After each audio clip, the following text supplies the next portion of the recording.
pleine ascension, le marché du jeu vidéo pèse aujourd'hui près de 5 milliards d'euros en France. Le secteur est porté par un écosystème qui s'est considérablement développé au cours de ces dernières années. On a des écoles qui sont montées comme Gaming Campus, on a des salons internationaux qui sont là pour créer une légitimité. Il y a un certain nombre d'initiatives, comme par exemple le SNJV qui crée une espèce de César des jeux vidéo. On a ce genre d'approche qui permet de nous donner cette crédibilité, cette légitimité. On est devenu la première industrie culturelle, et ce depuis quelques temps maintenant. Donc c'est aussi normal que les choses se mettent en place. On a du bel événementiel autour de l'e-sport, autour du jeu vidéo. Donc il y a toute une communauté qui s'agrège autour du jeu vidéo et qui permet de gérer notre croissance de façon intelligente, que ce soit aussi bien sur de la création, sur de l'événementiel, sur de l'e-sportif. Donc ça c'est une belle chose et je pense que le jeu vidéo donne tout son potentiel.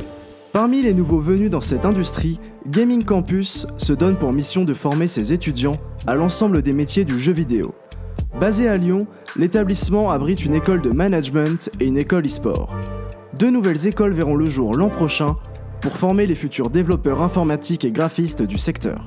Les 4 écoles vont travailler ensemble en synergie. Les 3 forces du campus, c'est de faire travailler les étudiants ensemble, donc c'est l'interdisciplinarité. La deuxième force, c'est l'excellence, avec une pédagogie innovante et par projet.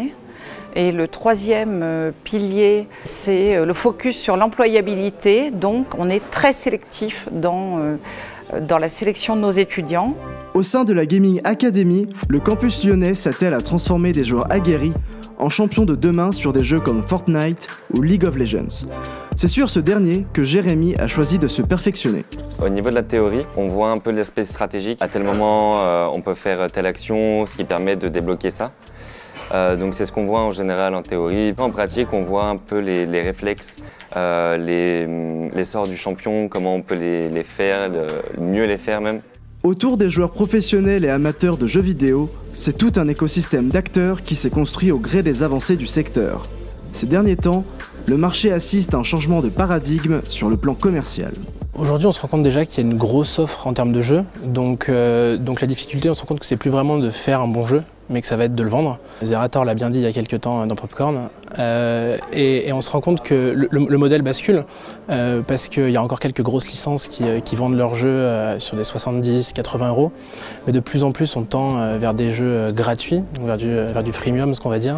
Donc des jeux gratuits qui amènent du contenu payant derrière. Et effectivement, voilà, on se rend compte que sur les dernières années, et ça va sûrement continuer, la tendance va de ce côté-là. À la manière de Netflix pour la vidéo ou de Spotify pour la musique, le marché du jeu vidéo voit débarquer des plateformes de cloud gaming qui bouleversent le processus de distribution des jeux. Mais pour quelles conséquences ? Pour les créateurs, ça change pas grand-chose, parce que nous, c'est juste on envoie sur des plateformes différentes. Ce qui change un petit peu, c'est qu'effectivement, quand on fait un jeu sur Apple ou quand on fait un jeu sur téléphone ou quand on fait un jeu sur une grosse plateforme, les puissances sont pas les mêmes. Mais on essaie d'avoir une expérience qui est maintenant de plus en plus homogène et qui est indépendante des plateformes utilisées. C'est-à-dire que tous les jeux vont pas forcément aller dans la surenchère technologique. Il y a beaucoup de concepts de jeux qui s'adaptent très bien. On le voit avec Fortnite, qui fonctionne aussi bien sur PC que sur tablette, que sur téléphone. Donc on a une espèce d'uniformisation. Après, ce qui change beaucoup plus que les plateformes, c'est le business model. Typiquement, les free-to-play ont créé une nouvelle façon de consommer les jeux vidéo, donc des jeux gratuits avec des millions de joueurs. C'est différent de jeux qui vont se vendre à 60 € pièce, forcément, et créer des expériences, je dirais, qui vont se faire sur une durée limitée. Donc c'est plus les business models qui vont avoir un impact sur la création de contenu que vraiment les nouvelles plateformes. Devant un marché du jeu vidéo en pleine reconfiguration, l'apport de structures éducatives comme Gaming Campus apparaît indispensable pour donner à la France et à l'Europe les armes pour lutter face aux géants du secteur en Amérique du Nord et en Asie. Le marché mondial du jeu vidéo devrait dépasser les 140 milliards d'euros en 2020.